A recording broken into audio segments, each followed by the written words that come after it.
Lots of people like to stand out from the crowd, and that's one of the main reasons cars like the Nissan Juke have become so popular. They offer something a little more distinctive than your run-of-the-mill Super Mini, but without costing much more to buy or run. The Renault Captur is aimed squarely at this rapidly expanding area of the market. It's based on the Clio and described as a compact crossover, which means it's a sort of high-rise hatchback that also has bits of an SUV and an MPV inside. That all sounds very well and good, but the big question is, can the Captur do everything it claims, or is it just a jack of all trades?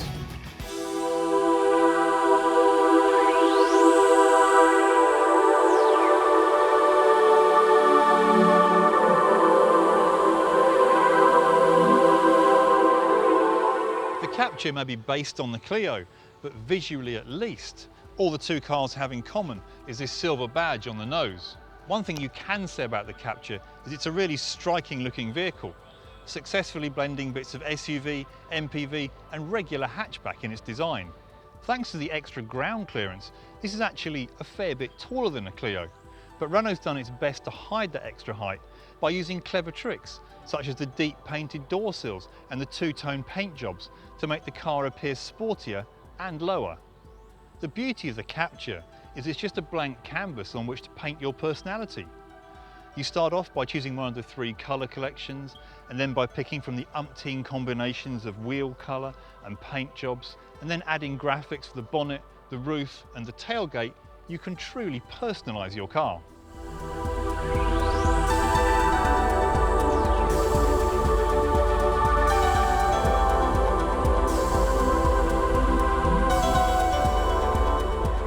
If there's one word to sum up the interior, it's playful.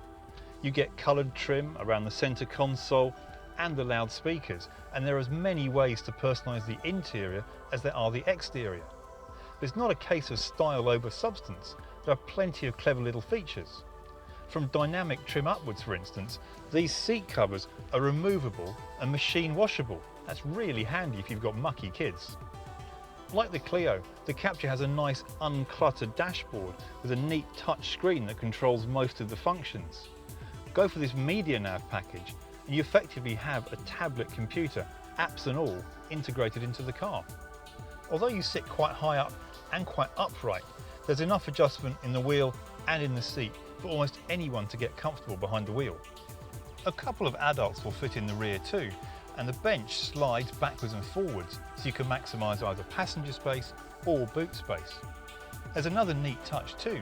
The boot has a reversible floor with plastic on one side and carpet on the other.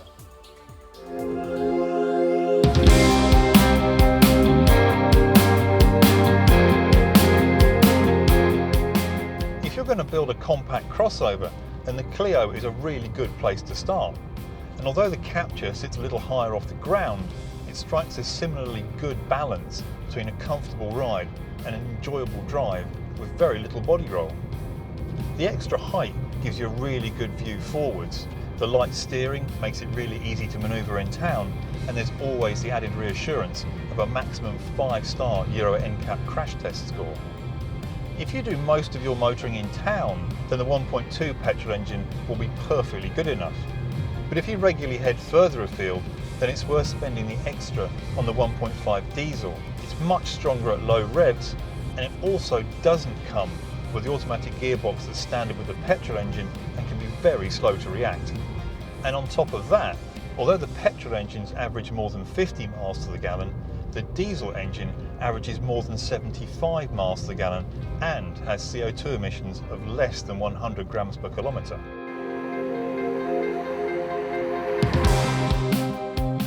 The Captur is a striking piece of design that you can genuinely personalise, but it's much more than just a pretty face. Not only do its spacious cabin and big boot mean it's ideally suited to family life, it's also good to drive and, thanks to its fuel economy, really cheap to run. We have no doubt that this is one of the very best urban crossovers.